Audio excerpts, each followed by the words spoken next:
Yes, I agree. Damn it. Damn it.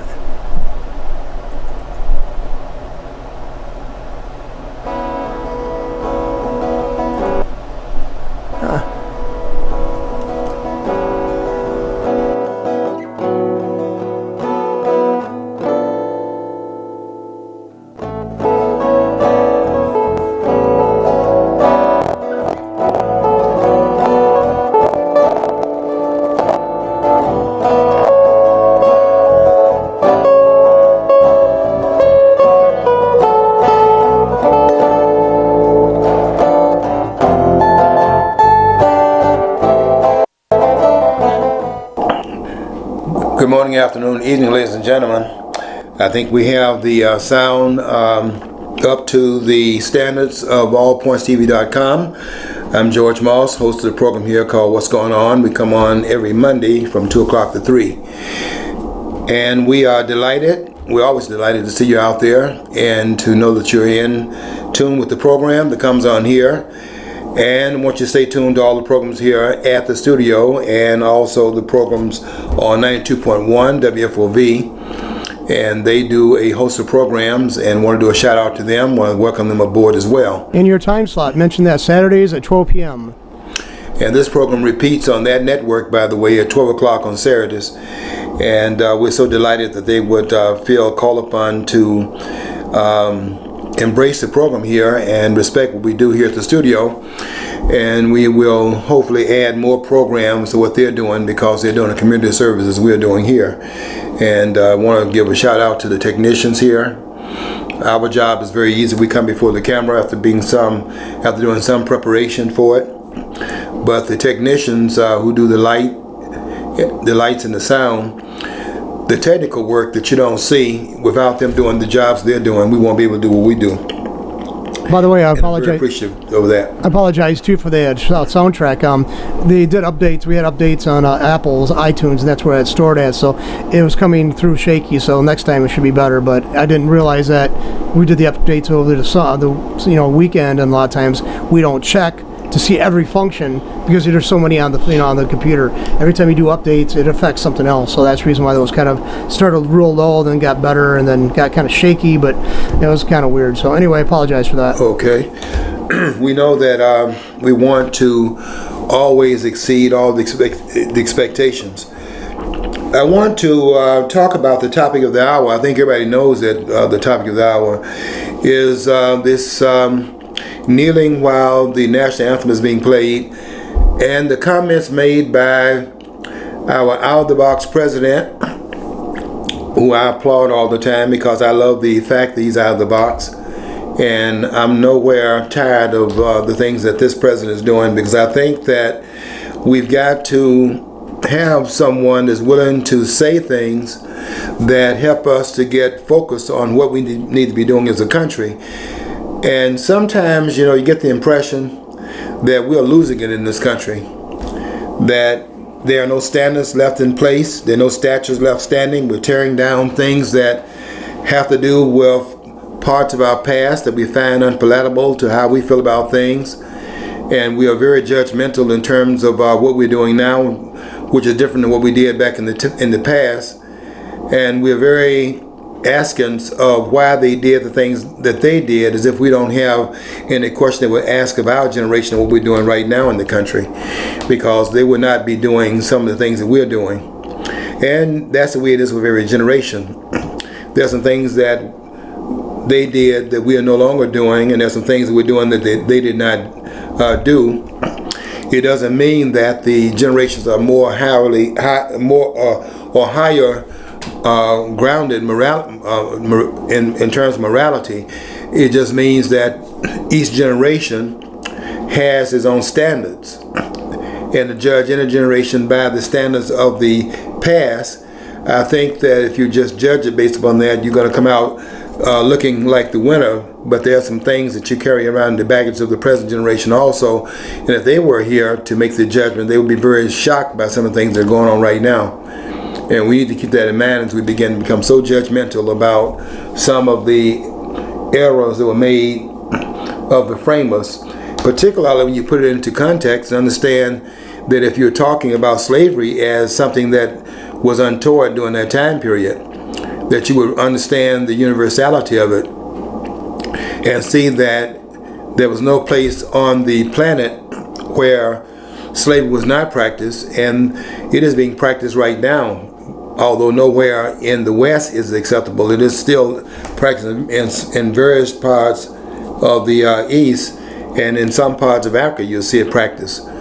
So and I said last week, I think it was, we were talking about that in the QT and running, that once you introduce a practice into the human landscape, that practice never goes away. It may be downsized, but the practice itself never goes out of existence. And we had slavery ending in this country in 1865 with the 13th Amendment, but at that time it was still being practiced in Brazil, which didn't outlaw slavery until 1888. And I think that might have been the last of the Western countries that had practice as a part of their national landscape. But slavery is still in the world, and you can go to certain parts of Asia, certain parts of Africa, and you'll see it being practiced. And I was right next door to it when I was in Africa this last time, and I could have gone. I didn't want to go see it, but I could have gone to certain parts of Africa where I was, and I could have seen it being practiced. So don't think that there's anything that is different here that would be less in terms of how the human equation played out in a negative way here than it played out elsewhere. In many ways, it was something that went on here that was playing out on a much higher and moral grounding point than it was in other parts of the world, even when they had slavery. Now, I read somewhere that there's more people enslaved at this current era than there was in the time when we fought our Civil War. I mean, that's what I've heard, and I mean, there's millions and millions of people go unnoticed being enslaved. They don't even talk about it. That's true, and it's because they are more proportionally. It would not be true, but in terms of numbers, it would be true, because you have more people in the world. You didn't have 7 billion people on the planet at that time, so that would be a different number as far as the percentage of people that would be the number of people would be higher.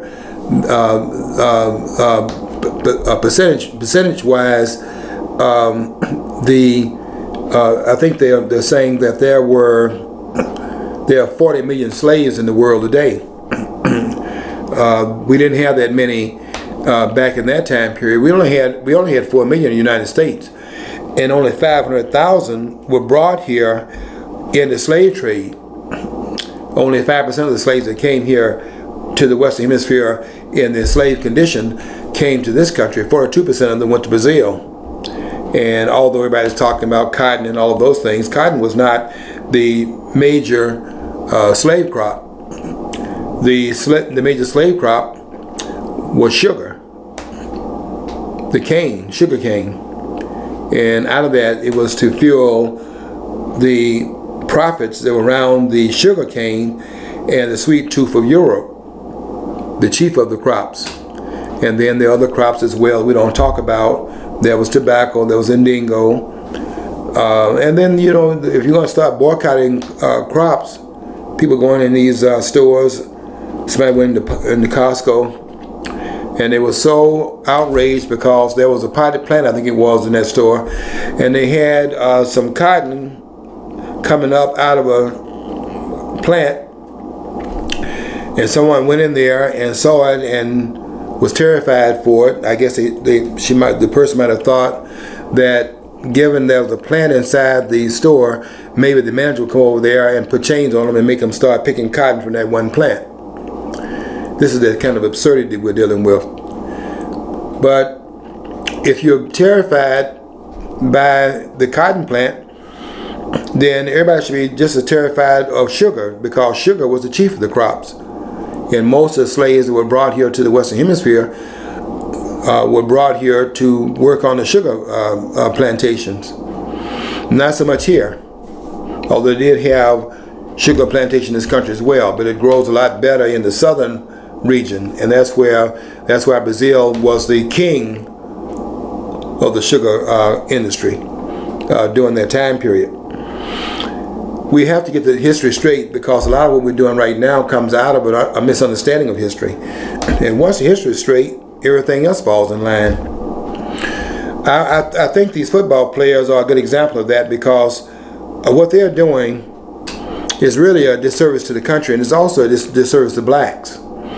I said in one of my posts, we got a lot of people criticizing it, and a lot of critics. I welcome the critics to come on my post to criticize, because I know they're not going to be able to do anything with what I'm writing. I don't fear any opposition, because I don't think that they're qualified, quite frankly, and I'm not bragging about that. But I do know the level of thinking of the opposition. I mean, you have to be in a certain zone to disagree with provable and known facts of those who are in the who deal with the business of the mind, M-I-N-D, and those that are not into that have not attacked the scholarship and so on, may think that they have a very profound position because it's been validated by all the person around them who feel the same way, who act in the same emotion. But when it comes down to having a studied view of what the information requires of you, ordering you to have a certain view based upon the ordination of the information, that's a different standard. And when they come on those posts to challenge that information, I welcome that, because I do not think you can challenge it based upon the record. And those that are challenging it are at a disadvantage, because they're going with their emotion and their passion. They're not going based upon any of the data that they've read, and there's no scholarly claims that they're making. And I notice that as a continuation of these arguments they make on posts that I write. And I write it to be provocative, and I also write to bring them out of the woodwork. Let's have these arguments, because we got to have some dialogue in this country that is being denied. And let's try to get the story straight, and then act upon that which is really true, and not act upon those things that are mythically put in place to trip people up that do not go to find out for themselves what the truth is.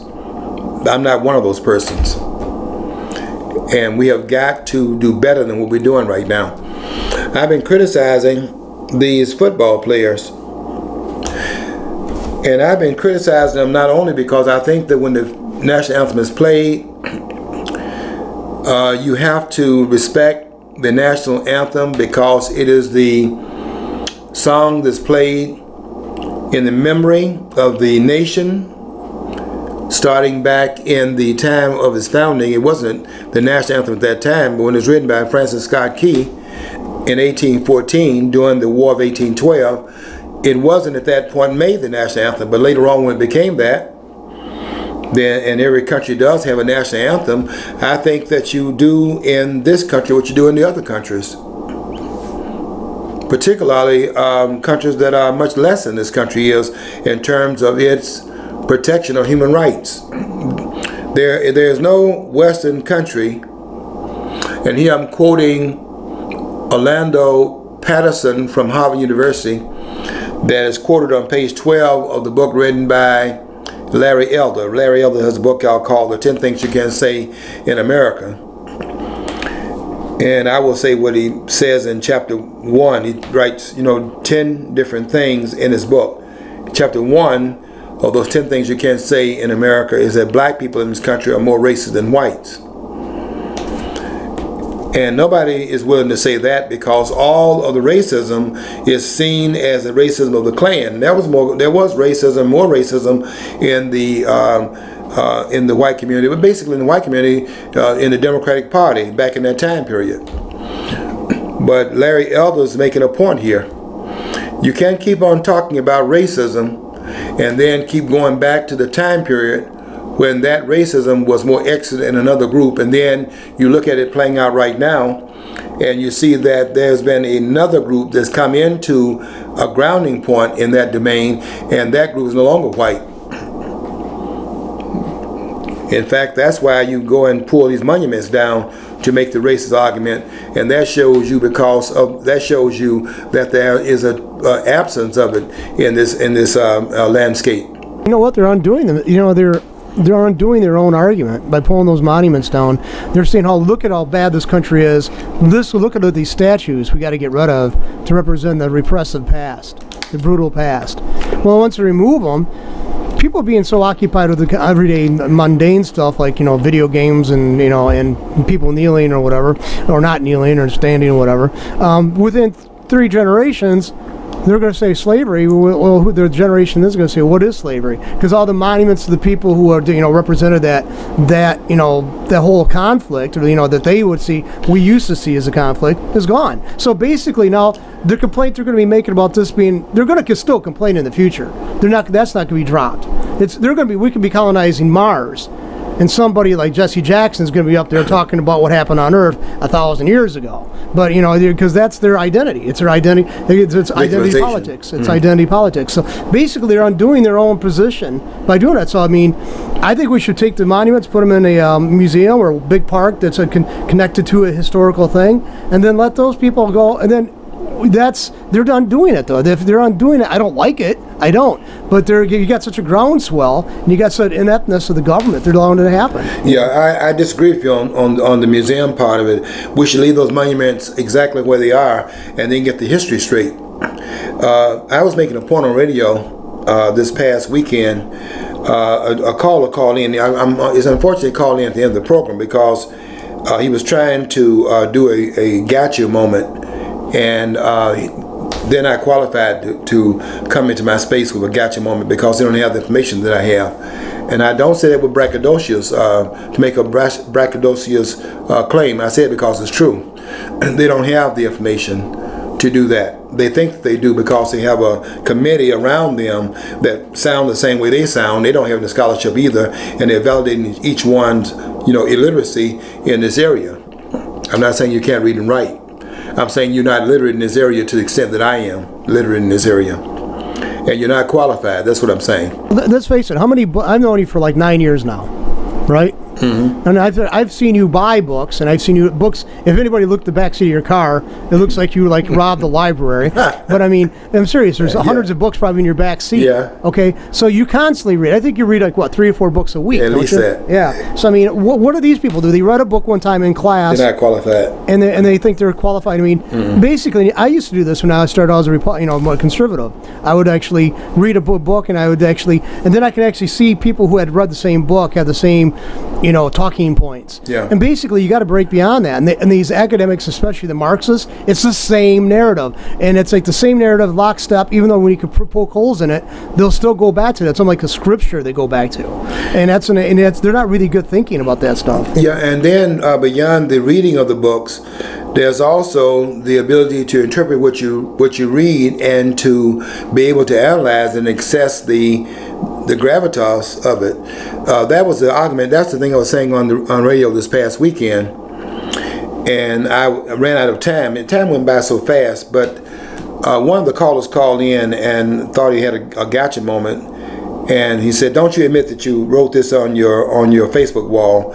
And that you and I was saying, and I said in that program there, that we should not be pulling down these monuments, these Confederate monuments. We should leave them exactly where they are, and we should get the history straight, because the history is not straight, and people that are pulling these monuments down don't understand the history. They're making the same mistake, and I was making this point also on radio this past weekend, and that was they're making the same mistake that Garrison made in his discussion with Frederick Douglass. Douglass and William Lloyd Garrison, as you know, was the person founded the paper called The Liberator, which was an abolitionist newspaper. It was founded in 1831. It was founded 16 years earlier than the paper founded by the great Frederick Douglass, the former slave that escaped from slavery when he was 20 years old in 1818. And he will escape from slavery, basically, by the way, running away from the plantation in order to get married to his first wife, Anna Murray. And at age 20, he ran from the plantation and escaped. And he will eventually end up going to an abolitionist meeting, and he'll meet, at that point, William Lloyd Garrison. In hearing Garrison speak, it pricked the abolitionist energy, the spirit that was in Douglass, because he had lived that experience of slavery, and he was one of those persons outraged by his practice. And they got together, but at some point they fell out, and they fell out because they did not see the Constitution the same way. Garrison saw the Constitution as a slave document, and he convinced Douglass of that fact up until the time that Douglass, who founded his own paper in 1847 called the North Star. Douglass had two papers. The North Star was his first paper, and when he became the publisher's own paper, now he's independent of Garrison, he goes to read the Constitution for himself. And in reading it, he came away and said, wait a minute, this document is an anti-slavery document. And it sounded like this would be crazy, because Garrison was looking at it and it recognized slavery, didn't mention the word, but it certainly is in recognition of it. You can look in Article 1, Section 2, Clause 3 and see it, where blacks, for the purposes of representation and the enumeration of taxes based upon property, because you didn't have the income tax at that time, there was no direct taxation allowed of the federal government by the federal government in the Constitution. That won't happen until 1913 with the 16th Amendment. But for taxation purposes and for the purposes of enumerating the members in the House of Representatives, the question was, how would you count your slaves for those two purposes? 3/5 of the slave population would be counted for the purpose of the enumeration of taxation, and also for the counting of the population, you count the slaves as 3/5 of the slave population. What Garrison didn't see, but what Douglass saw, was that on the one hand, it does recognize slavery. But you know how you put 6 in one hand and take a half dozen out of the other? Yes, it does recognize slavery, but at the same time, it recognizes it and then it limits it. It does the same thing in Article 1, Section 9, where you have the slave trade. It allows for the slave trade. At the same time, it places a possible limit on it once the 20-year time period in which it was allowed to be invoked from 1787 to 1807, that 20-year period of time, it recognizes and allows it to take place for that 20-year period of time in the immediate time period, when everyone has a vested interest in that time period, but not so much in the future. But they're not making an accord in the future. They're making the accord right now. They're putting the country together right now. The time period is right now in 1787. They're not talking about fixing something in 1807. That's for that generation to fix. They got to fix this problem right now. And the problem they're facing is gluing the nation together and creating a bond through which 13 independent nations will come together and form a United States of America. That is their task. In order to do it, you got to accommodate all of the vested interests in the 13 nations to create a pluribus bono. And what Douglass saw was that they did that in terms of the compromise that they made, in terms of accommodating slavery, accommodating the slave trade, at the same time limiting it both in its practice today and in the application of the slave trade possibly in the future. And the slave trade, by the way, in this country was outlawed in 1808, the year after it was allowed to be done by the constitutional restrictions placed upon it in Article 1, Section 9. Douglass saw that, and he read it for himself, and he came away and said, whoa, wait a minute. This document is not a pro-slavery document, it's anti-slavery. And that's the same thing that people have a problem with in terms of these monuments. Let me make a point here that everybody is missing. All the scholars have missed it. Even the ones that are writing against the claims made about Abraham Lincoln have missed it. They have been unable to separate the practice of slavery from the Civil War itself. And so the blame of the people fighting on the side of the Confederacy is that they see them fighting for the continuation of slavery when because slavery was being practiced there, and they cannot discern that this war, and I'm going to make some news here, this war that was being fought has absolutely nothing to do with slavery. And any scholar who says otherwise, then Houston, we got a problem. No, I don't have a problem with that. They have a problem. Because the claim is that they are fighting a civil war. That's the mistake that they make. We're going to, at this time, take a break. We're now at the point of taking a break for 92.1. Once you come back after the 4-minute pause you have, we'll catch you up to where we were at the point that you left. And we'll take the break at this time.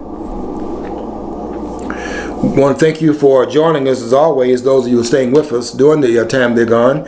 And we're going to continue, and we'll welcome them back in 4 minutes. I want to thank you for your patience in terms of these breaks we take. But we do have other listeners, and we want to give them the respect that they give us from coming aboard and joining us here at allpointstv.com.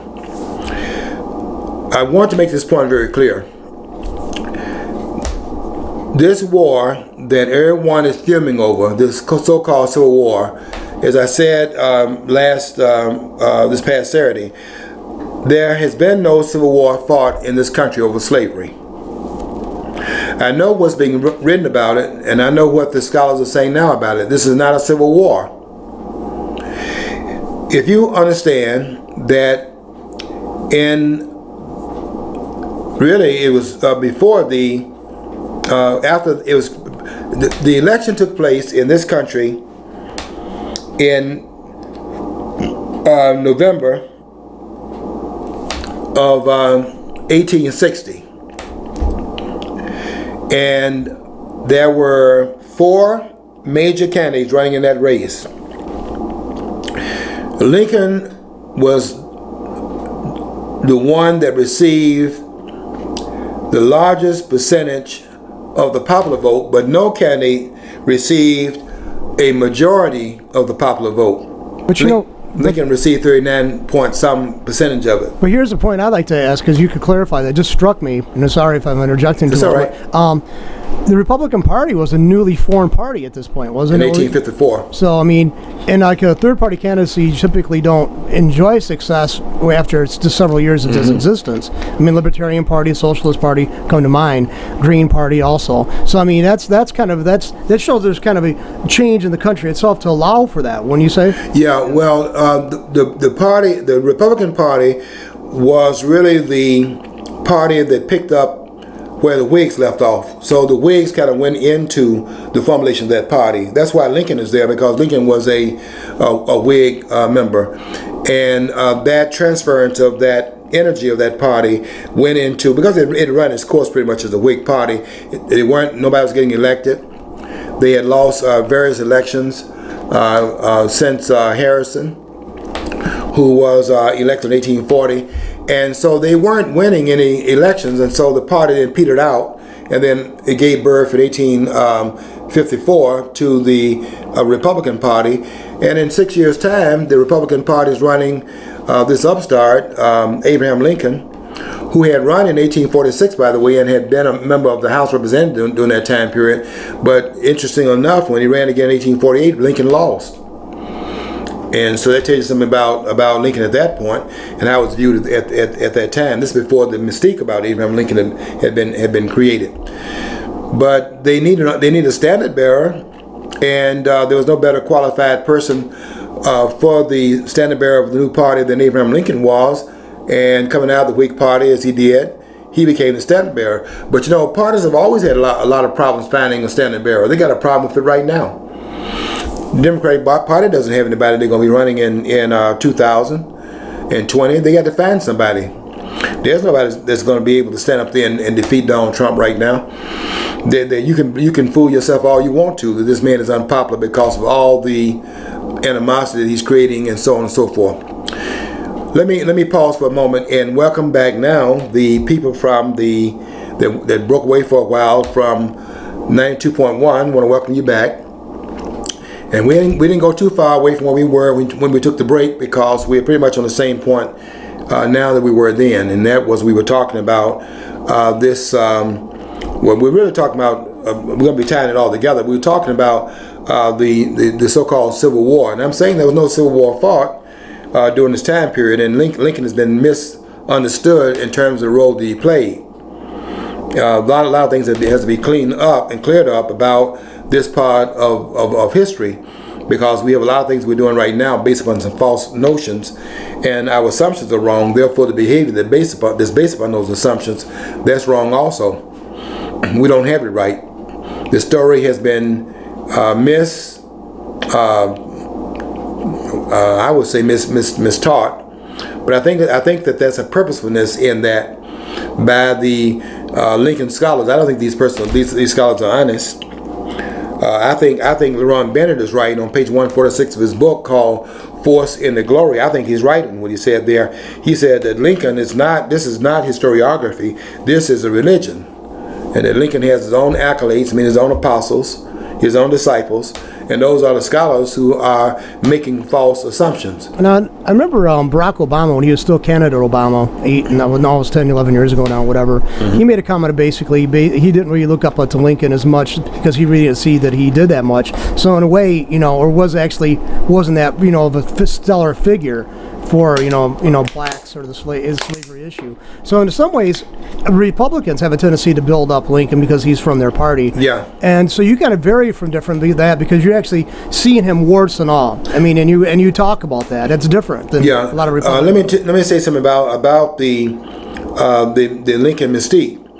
You see, that even the Republicans were going to disavow Abraham Lincoln within the immediate time period of his death. I have to keep in mind something here, and that is the Lincoln mystique had not grown at that point.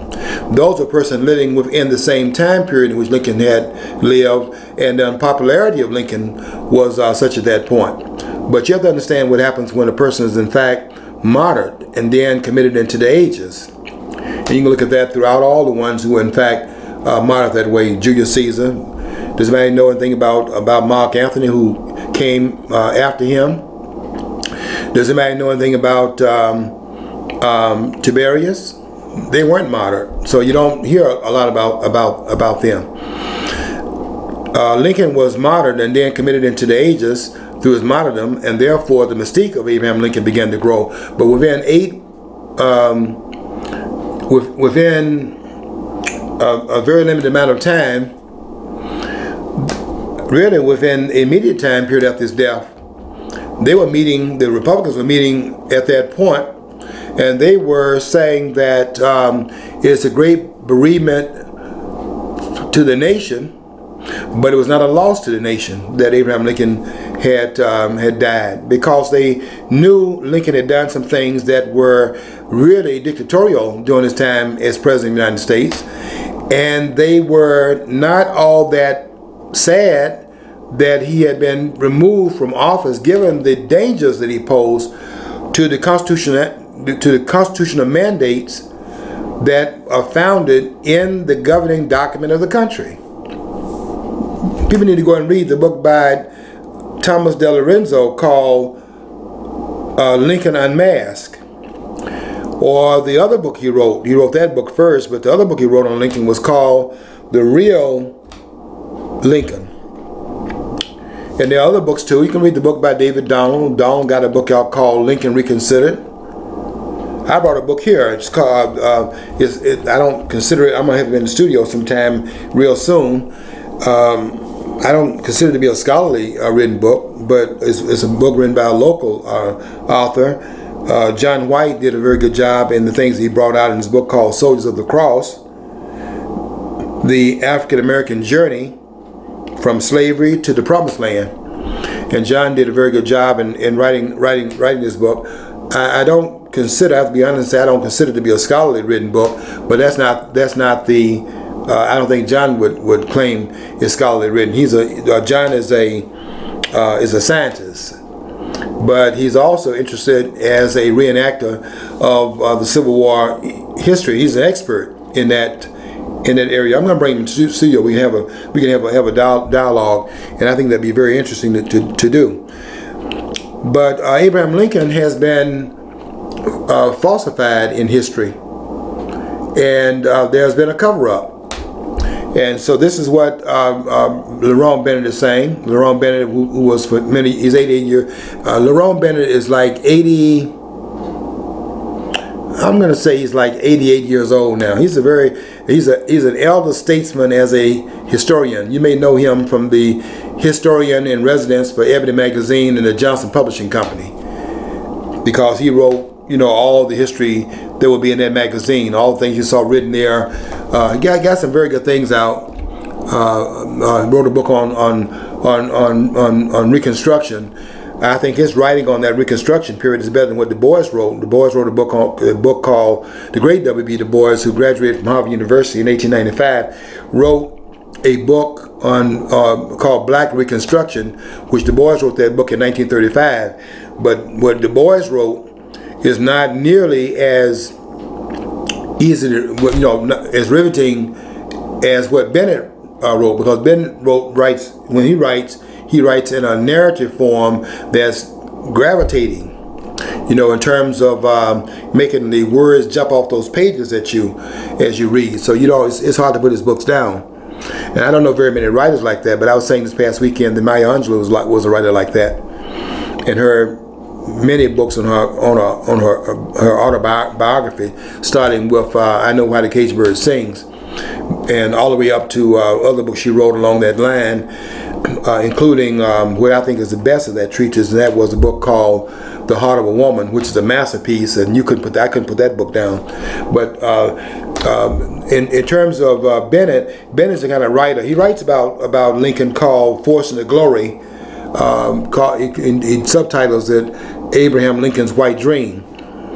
But Bennett is the kind of writer that when you write something, you don't need an interpreter.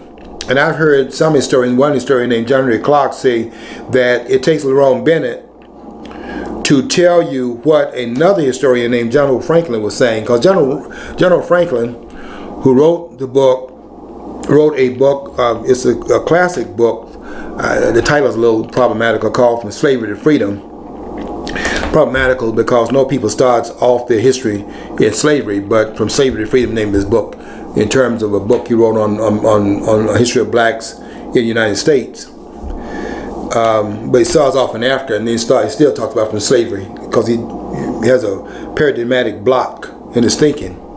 But the great John Henry Clark, who was an untrained historian, but a gifted writer, said that it takes Lerone Bennett to tell you what John Hope Franklin is saying. Because John Hope Franklin, he's deceased now, but John Hope Franklin is stiff.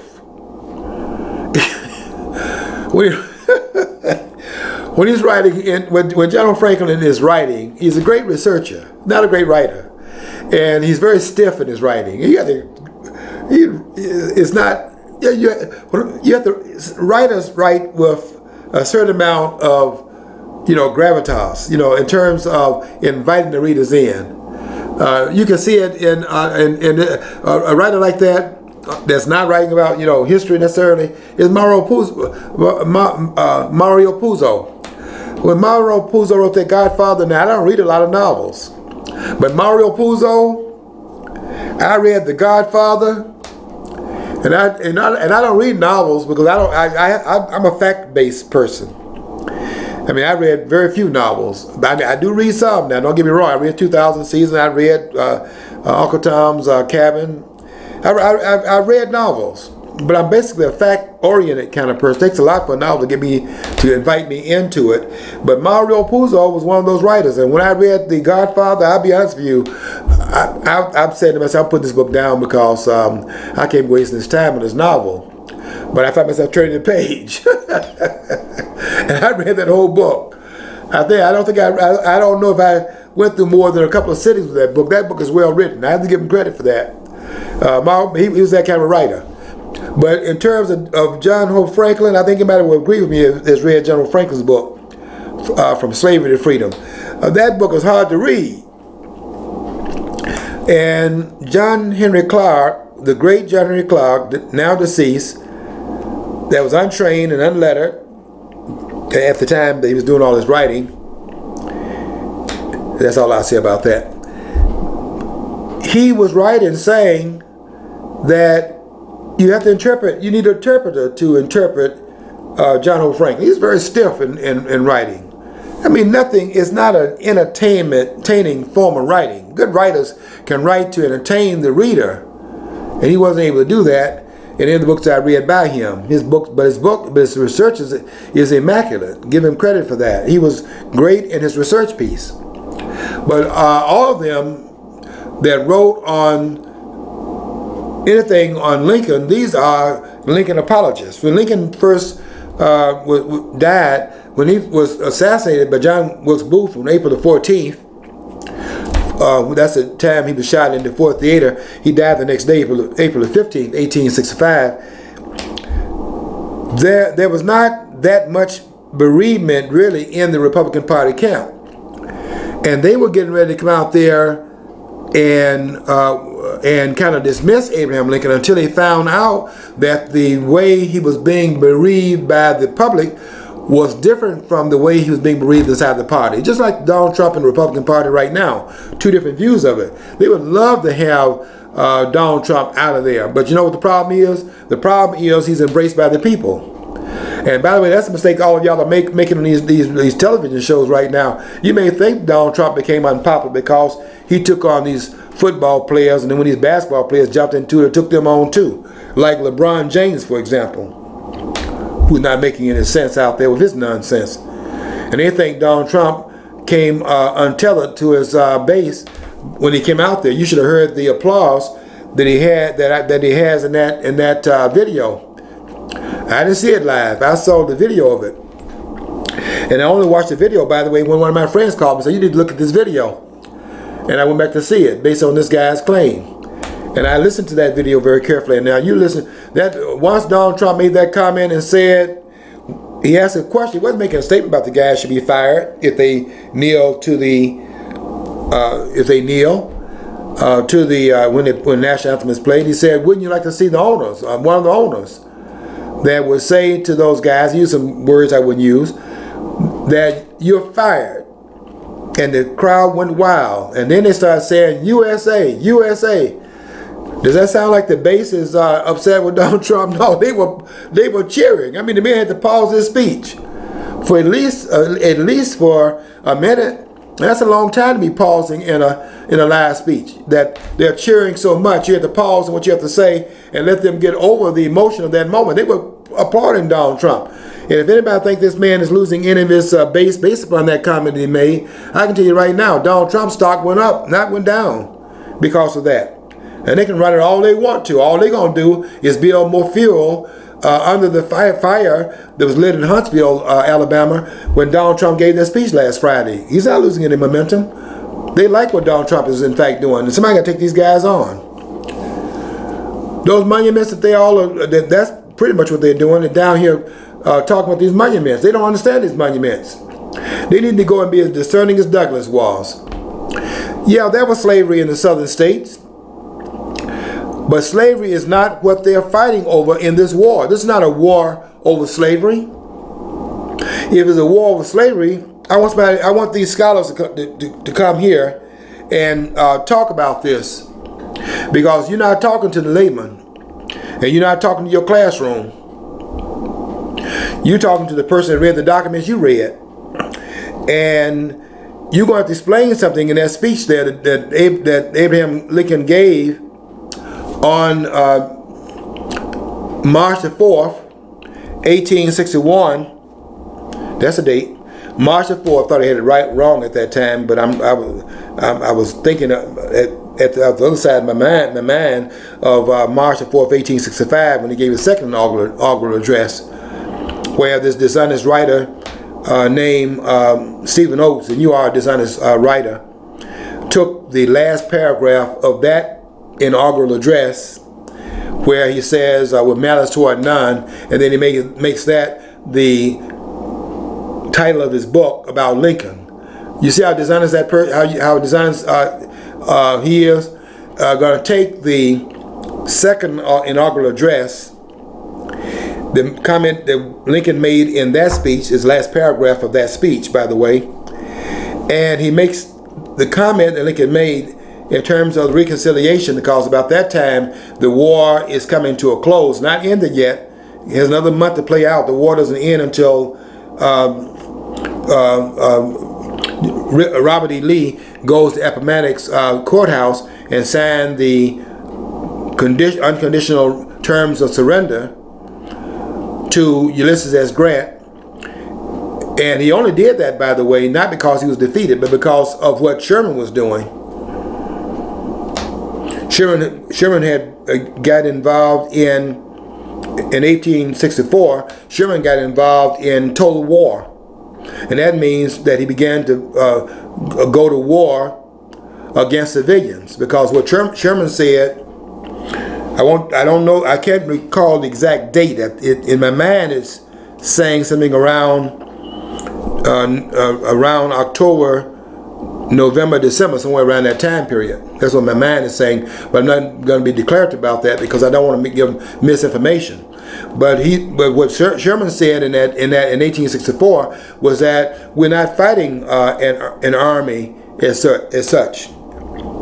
What we are fighting is a hostile people, and they must be made to bear the brunt of this war, to feel the full effects of this war. Because before the Civil War, the war was fought between armies. You can go back to Egypt and see it on the Norma palette, where you see the first pharaoh in Egypt, through the unification of Egypt. You see Norma, also known as some call him Scorpion. The Greeks call him Menes, M-E-N-E-S, and you'll see that on the Norma palette, on both the obverse and the on the front side and obverse side of that palette, which is in the British Museum, by the way, which I'll be seeing hopefully next year. Hopefully, I don't get bummed while I'm over there. I hope to see it. It shows the army being decapitated. On the front side, you see Norma, Menes, Scorpion, all those names are used for the first pharaoh of Egypt and the unification of Egypt. You'll see him wearing the white crown of Upper Egypt. But on the other side, where the war is now over, and the conquest has been made, you'll see them wearing the double crown, because they've united Upper Egypt and Lower Egypt. Southern Egypt, that's Upper Egypt, and Lower Egypt, Northern Egypt, has been united. And you'll see then he's wearing both crowns. The point I'm making is that whenever you see the wars being fought, when wars are fought, you never see the civilian population engaged up until the time of the Civil War. That kind of goes on. The Napoleonic era, I think a lot of the civilians were affected by it. Typically, you're right, they met on a battlefield, and the civilian population was largely intact. They might have to, now pay homage to a new ruler. They had to pay tribute, taxes, whatever, under those laws. But for the most part, the rate, you incorporate them. They were spared the brutality. Yeah. Their children might have served in it, obviously, but I mean the population. Yeah. In fact, you amalgamate them. Because they are part of the tribute. See, the state wants the taxation. It wants the money that can be herded into the treasury, because they are now additional members of that polity. That's what the war, by the way, was really about, which people cannot separate in their mind that yes, there was slavery, but slavery does not cause this war. And those scholars out there who are making claims otherwise and making Lincoln the great emancipator, they're dishonest, because when you're fighting a war and you're prosecuting a war, it may start out for one reason, but there becomes other things that are necessary within the war in order to make the war, winnable. And one thing that the South is using in order to be able to continue to fight is they're using the slave population to do the work, which released the men to go off with the arms and so on and so forth. And they have now finally gotten it that the South is not going to give up, because the economy of the South is still kept alive, because cotton is still being produced, and the economy is still able to finance, at least to a less extent, this war. So then 2 years into the war, the tone of the war changes in terms of the Emancipation Proclamation being issued, although no slaves are being freed as a result of it. It's a war-making document designed to make utility out of the slaves that no longer benefit the South. Listen very carefully. The utility of the slaves had benefited the southern states. What Lincoln is trying to do is take that same utility and invest it in the interests of the northern states. That's what the Emancipation Proclamation is about. It's a military document. It is not an emancipatory document in the sense that anybody that would have heard that document could not have been freed anyway, because they are not in the northern states, and nothing in the northern states or in the states that the North had conquered is touched by this document. Nobody went off those plantations. And in the 500,000 to 800,000 slaves in the Union states, no slaves were freed as a result of this document, because it did not apply and have application to Delaware, Maryland, Kentucky, and Missouri, the 4 Union states that had slaves. Oh, was there, to your knowledge, did Michigan have slaves? I mean, anybody hold slaves or servants or slavery, you know, some type of slavery, you know, per people in that kind of service? No, do your collection? Because it came out of the Northwest, you know, territories, and slavery was forbidden in that territorial, you know, space. The 1787 document would have forbade it, because as they were going west. See, here's the point. This is a very important point.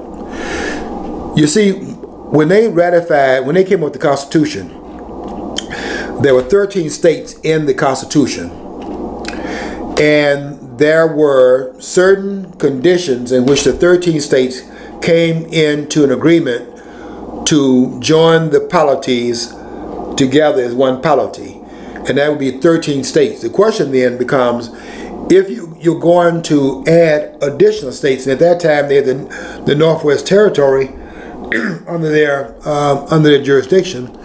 The question is, what happens to the Northwest Territories?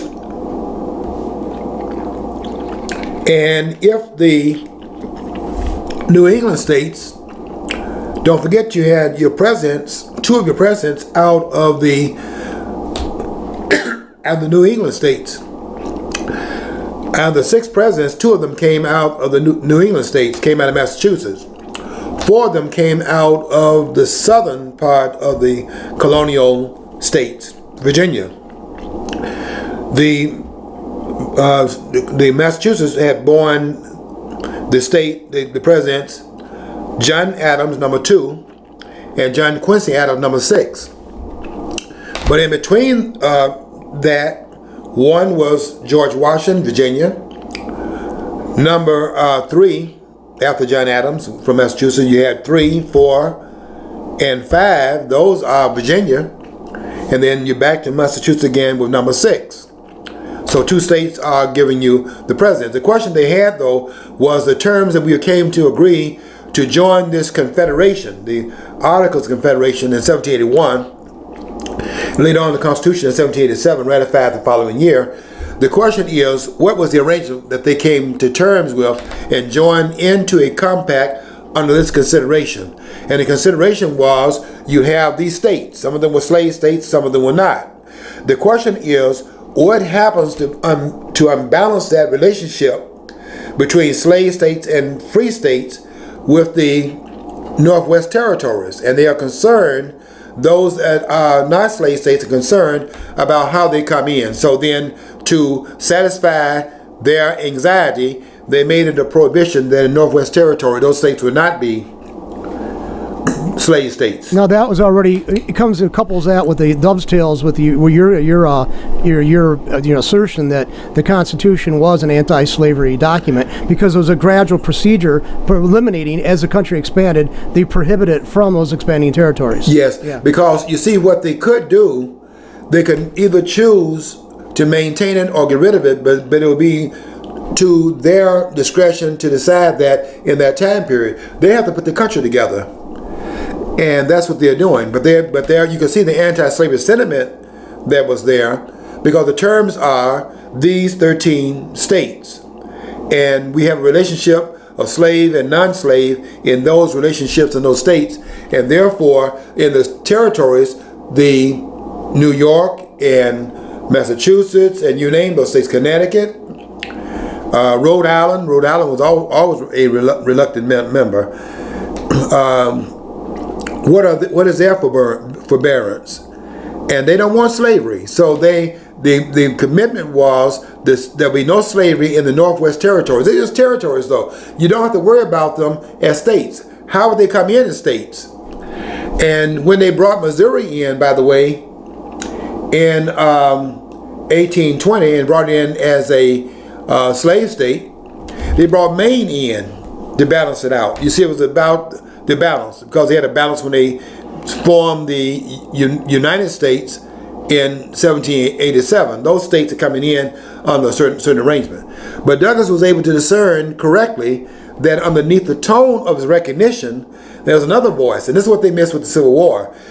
That yes, there is a Civil War, but underneath the recognition of the fact that we do have slavery inside the country, there is the lack of discernment that the country is also dealing with another issue. And that issue is not about slavery. That issue has to do with the same issue they had at the founding moments of the country. And that issue is, of course, taxation. There's so much to say here, and we are going to continue to do it in incremental parts of it to get to all of it. We're going to continue to talk about those persons also kneeling down, because that's about confusion also. We'll continue to talk about it, and we'll continue to refine the information so you can understand what's going on in a much wider sense. We're going to get it all together here at allpointstv.com and also 92.1. We're coming up on the 57-minute mark. We're going to, at this point, close it down at this point. I want you to always follow your dream, because if you don't follow your dream, you will never know what's on the other side of the rainbow.